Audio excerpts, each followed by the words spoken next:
Comment peut-on expliquer le populisme aujourd'hui dans les démocraties?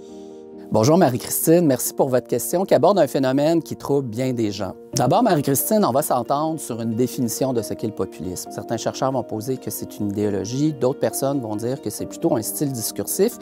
Et cette dernière définition-là, ça semble devenir le consensus, c'est-à-dire que c'est une manière dont des partis politiques vont parler de la réalité politique. Et les discours populistes comportent toujours trois éléments. Le premier élément, c'est un appel au peuple, un appel à la souveraineté du peuple. Un peuple qui doit être défendu et que les chefs des partis populistes disent vouloir défendre. Alors, contre quoi il faut défendre le peuple? Eh bien, c'est contre des élites. Les élites qui peuvent être des élites politiques, les élites économiques, souvent les élites médiatiques et les élites scientifiques, des gens comme moi, qui sont présentés comme étant corrompus, qui sont considérés comme étant méprisantes et qui sont souvent considérés comme n'étant pas à l'écoute du peuple. Et finalement, le dernier élément qu'on va retrouver souvent dans le discours populiste, c'est l'identification d'un groupe qui est menaçant pour la majorité dans la société. Et souvent, les partis populistes vont présenter des propositions de politique sur la préférence ou la priorité nationale. Pourquoi les gens répondent à ces discours populistes-là? Parce qu'il y a des transformations sociales qui créent de l'incertitude chez les gens, de l'insécurité.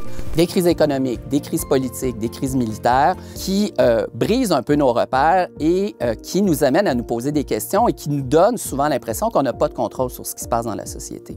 Depuis une trentaine d'années, on observe une baisse de la confiance envers les politiciens, envers les partis politiques, les gouvernements.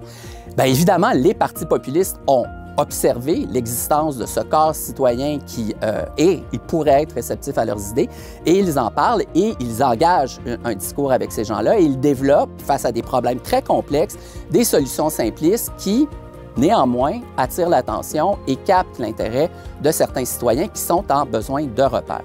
On est de plus en plus nombreux à s'informer sur Internet. Et le fait que les algorithmes nous diffusent des contenus qui sont très homogènes en termes idéologiques, ça crée ce qu'on appelle des chambres d'écho. Ça fait en sorte qu'on se retrouve, avec les membres de nos réseaux sur les médias sociaux, à diffuser des informations qui sont très similaires et à éviter de nous exposer à des informations qui sont soit différentes des nôtres, soit contraires aux nôtres. Alors ça, Marie-Christine, ça crée la tempête parfaite où on a des gens qui sont en recherche de sens, on a des partis politiques qui parlent à ces gens qui vivent de l'insécurité et on a un système communicationnel qui favorise la distribution des messages populistes. C'est pour ça qu'on observe davantage de populisme dans nos démocraties.